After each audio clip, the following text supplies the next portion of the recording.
زه ډاکټر جانزاده یم، آی سپیشلیست د بری باندې سوات. نن سبا د سترګې چې کومه خطرناکه وبا راوتې ده د هغې متعلق تاسو له زه مکمل معلومات درکول غواړم، د هغې علاج او د هغې احتیاطي تدابیر. نو تاسو مهرباني وکړئ دا میسج په خپل ګروپ کې خپل ټولو ملګرو ته شیر کړئ چې تاسو ته ډېره فایده وشي او ماشومان او زموږ د کور خلک د دې نه بچ پاتې شي.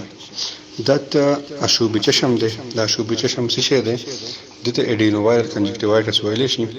دا یو وبا ده چې د یو نه بل ته ډېر زر لګي او سترګې دې خرابېږي.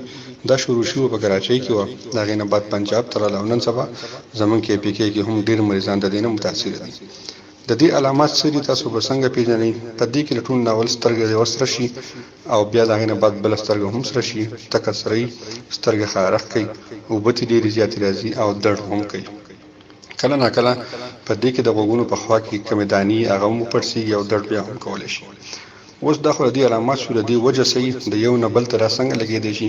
کم مریضان ته چې اشوبي چشم وشي د هغې په اوښکه کې د ایډینووایرس جراثیم موجود دي چې کله هغه هم د بل انسان سره په څه طریقه باندې ټچ شي نو او هغه خپله سترګه ولګي نو اچانک هغه ته هم دغه ایډینووایرل ترانسفر شي. که هغه تولیه شوه، که د هغه لاس شو، که د هغه موبایل شو، که د هغه دوايانې شوې، دا ټول چې ټچ شي نو بل انسان ته به هم دا لګي. لہذا د دې لپاره اهم خبره دا چې موږ به احتیاطي تدابیر سبا کوو. مریضان به څنګه خیال ساتي او عام خلک به څنګه ځان خیال ساتي چې د دې نه ډېرو ته ونه لګي. نمبر 1 خبره خو دا ده د کورونا په شانتې وایرس ته د یو نه بل ته لګي. نو ښه خبره دا ده چې کوم کس ته دا بیماري وشوه چې هغه کمپلیټ ځان جدا کړي، خپله کمره جدا کړي، خپله تولیه جدا کړي، خپل صابون جدا کړي، خپلې دوايانې جدا کړي. ټیک ته موبایل هم چاله نه ورکوي، لاس چا سره نه میلاوهي، ځکه چې لاس ته میلاوېدونه ډېر زیات بل ته لګي. کم ماشومان چې سکول مدرسې ته ځي یا کارون ته ځي هغه به بالکل سکول مدرسې نه به چوټي والي چې نور ماشومان ته دې ونه لګي.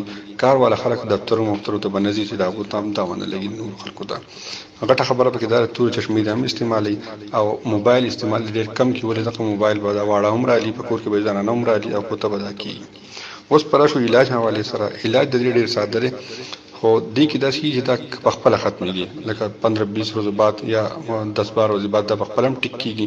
په دې کې پکار ده چې د تکلیف کمېدو لپاره مریض بار بار خپلې سترګې یخې د واورې یخې اوبه پورې نیسي یا کپړه پورې نیسي.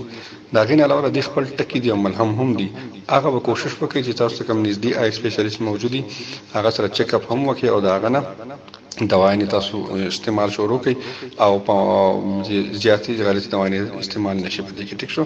د هغې نه علاوه به بیا کوشش کوئ چې د دوایي راغستو نه مخکې وروسته لاس ورسره وینځلی شي. د ټول نه ډینجر خبره په دې کې دا ده چې زموږ عام خلک چې سترګې خوږ شي نو فورا یو میډیکل سټور ته لاړ شي او هغه د 15-20 روپیو سټیراید ټکي او ملهم ورکړي. هغې کې میتاکلار هم دي، پیرډینسیت وغیره شو یا بیټنسال شو.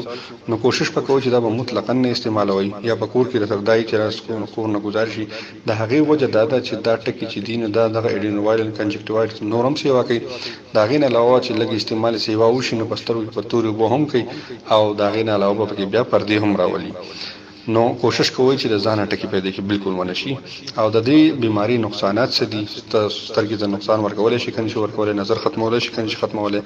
نو هفته نیمه بعد په دې سترګه کې مخامخ چې کومه کاکۍ ده د ایډینووایرل کنجکټیوایټس د وجې نه دا مخامخ کاکۍ کې تور داغونه لګي، هغه بیا نظر کمولی شي.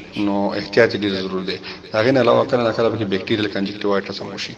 نو دا میسج د کاري خیر دپاره دی، تاسو یې ټول شیر کړئ چې خلکو ته فایده وشي.